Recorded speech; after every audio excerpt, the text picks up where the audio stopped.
નમસ્કાર દર્શક મિત્રો, હું છું પરમાર અનિશા. તમે જોઈ રહ્યા છો લોક સામના ન્યૂઝ. તો જોઈએ આજના સમાચાર ભાવનગરથી અમારા રિપોર્ટર અજય મકવાણા સાથે. ચૂંટણીના માહોલ વચ્ચે હવે પ્રચાર તેજ બની રહ્યો છે. વડવા બી વોર્ડમાં યોજાયેલા પ્રચાર સભામાં ભાજપના નેતાઓ દ્વારા લોકોના પ્રશ્નોને લઈને મોટા વચનો આપવામાં આવ્યા છે. પ્રચાર દરમિયાન નેતાઓએ લોકોના પ્રશ્નોને ધ્યાનમાં રાખી વિકાસના દાવા કર્યા, પરંતુ બીજી તરફ સ્થાનિક લોકોમાં સમસ્યાઓને લઈને અસંતોષ પણ સામે આવ્યો છે.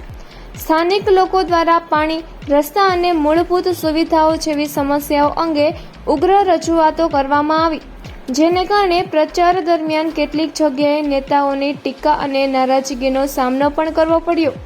હવે જોવાનું એ રહેશે કે આ વચનો મતદારોને કેટલા અસરકારક લાગે છે અને ચૂંટણીમાં તેનું શું પરિણામ આવે છે. તો ફરી મળીશું એક નવા સમાચાર સાથે. ત્યાં સુધી જોતા રહો લોક સામના ન્યૂઝ.